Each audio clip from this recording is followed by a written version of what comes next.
Hello everyone, welcome back to my channel. Today we are going to learn aldol condensation and the reaction mechanism of aldol condensation. So let's get started. So first we will see the introduction about the aldol condensation. So the aldol condensation occurs in aldehyde having alpha hydrogen. Aldehyde चाहिए हमें और उसमें हमें alpha hydrogen चाहिए with a dilute base like NaOH to give beta hydroxy aldehydes called as aldols.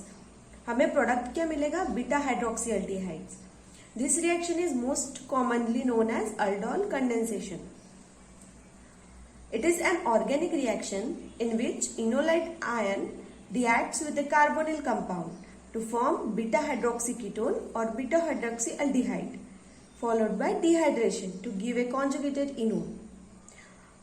Aldol condensation plays a vital role in organic synthesis, creating a path to form carbon-carbon bond. So this is an aldol condensation reaction, the general reaction. This is the general reaction of aldol condensation. So this is aldehyde, two molecules of aldehyde in the presence of aqueous NaOH. As we have said, the aldehydes containing at least one alpha hydrogen atom undergo reaction in presence of dilute alkali, that is dilute NaOH, or you can take KOH or Na2CO3 as a catalyst to form beta hydroxy aldehyde. So we have to form beta hydroxy. This reaction is known as aldol reaction. Formation of aldol is an addition reaction. As you can see, this is aldol. So formation of this aldol is addition reaction. Because हमने यहाँ पे alkali NaOH लिया है तो यहाँ से हमने OH को यहाँ पे ऐड किया है. ठीक है, यहाँ पे NH को OH को ऐड किया है. And this undergoes subsequent elimination of water molecule on warming. यहाँ से हमने water molecule को बाहर निकाला है, giving rise to alpha beta unsaturated aldehyde. As you can see, this is the alpha beta unsaturated aldehyde. ये है general reaction of aldol condensation. So अभी हम देखेंगे इसका मैकेनिज्म, बिकॉज मैकेनिज्म अगर नहीं पता हो हमें तो ये रिएक्शन अच्छे से समझ में नहीं आएगी. One common example for base catalysed aldol condensation is stated below, in which catalyst generally used is hydroxide ion. ठीक है, this is the general reaction. ये कॉमन एग्जाम्पल है जिसमें ये जो NaOH का OH है, मतलब हाइड्रोक्साइड आयन है, ये हम यूज करेंगे as a catalyst. So let's see the mechanism. In the first step, in reverse order, the hydroxide ion deprotonates the aldehyde. This is our aldehyde. ठीक है, CH3CHO, ये वाला मैंने अच्छे से लिखा है, प्लस OH. ये OH कहाँ से आया? तो ये NaOH का OH है. ठीक है, ये हमारी ये स्टार्टिंग मटेरियल को डीप्रोटोनेट करेगा, अल्डिहाइड को डीप्रोटोनेट करेगा. मतलब यहाँ से हमें H2 को बाहर निकालना है ना, तो ये OH और यहाँ से ये H, ठीक है, ये बाहर निकलेगा. सो इसके जो इलेक्ट्रॉन्स है ये C पे जाएंगे, मतलब कार्बन पे जाएंगे. So we get this. ये देखो, ये negative charge and lone pairs plus H2 मिला है. ये हो गई हमारी मैकेनिज्म की first reaction. This is the second reaction or second step of the mechanism, in which enolate ion 1 adds to the unreacted aldehyde. enolate ion 1 मतलब ये जो हमें फर्स्ट स्टेप में मिला था मैकेनिज्म के, वो रिएक्ट करेगा अभी सेकेंड मॉलिक्यूल ऑफ अल्डिहाइड से. ये अल्डिहाइड ही है. ओके, सो अभी यहाँ पे क्या हो रहा है, ये जो हमने इनोलेट आयन बनाया था फर्स्ट स्टेप में, इसके जो ये लोन पेयर्स है ये जाएंगे ये कार्बन के पास. मतलब हमें इन दोनों को ज्वाइन करना है. सो अगर ये यहाँ पे जाएंगे तो ये डबल बॉन्ड यहाँ पे स्टेबल ही नहीं रहेगा, इसलिए ये ब्रेक होके इसके लोन पेयर्स ऑक्सीजन पे जाएंगे. सो ये हमें मिला है second enolate ion, alkoxide ion. यहाँ पे CH आ गया और यहाँ पे ये CH2OH यहाँ पे अटैच हो गया है. ठीक है, और ये है उसके ऑक्सीजन के लोन पेयर्स. सो ये हो गई second step. This is the third step of mechanism, in which alkoxide ion 2 is protonated by water. अब ये हो गया अल्कोक्साइड आयन जो हमने सेकेंड स्टेप में बनाया था, ठीक है। सो इसके साथ हमने रिएक्ट किया वाटर, ठीक है, वाटर के साथ इसको रिएक्ट किया, ये हो गया H2O मतलब वाटर। सो ये H को OH लेके गया, मतलब इसे क्या फॉर्म करना है, OH फॉर्म करना है, ठीक है।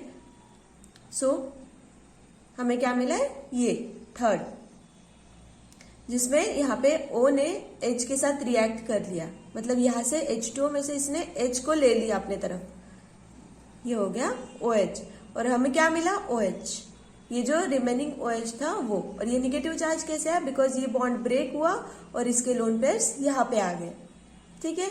सो ये हो गई third step. Then fourth step of mechanism is a small amount of aldol converted into enolate ion 4 by hydroxide ion. So ये हमें थर्ड स्टेप से मिला था, ठीक है। ये O ने H को अपने तरफ अट्रैक्ट करके अपने तरफ ले लिया था, तो ये OH बन गया था। फिर उसके बाद ये भी हाइड्रोक्साइड आयन हमें थर्ड स्टेप में मिला था, ठीक है। जो हमने H2O के साथ रिएक्ट किया था, H इधर चला गया था O के पास और ये बच गया था OH। सो ये फिर से रिएक्ट करेगा अपने अल्डिहाइड मॉलिक्यूल के साथ, ठीक है।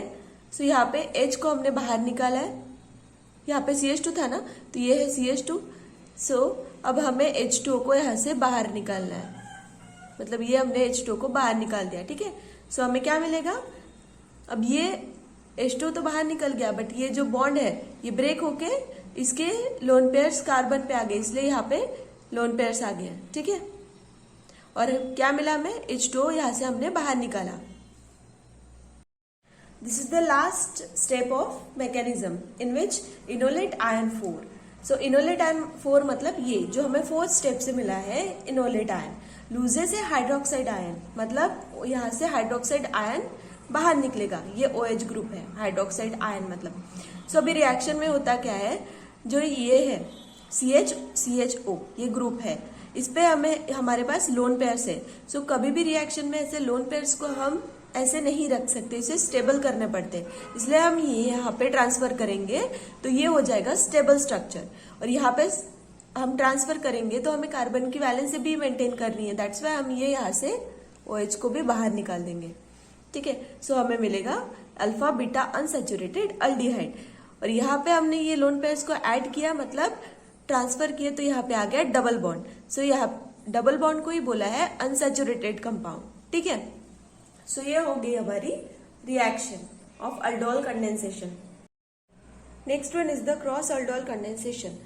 The condensation reaction between two different molecules of an aldehyde or ketone is called as the cross aldol condensation. So in the aldol condensation, there are only one molecule and we get one product.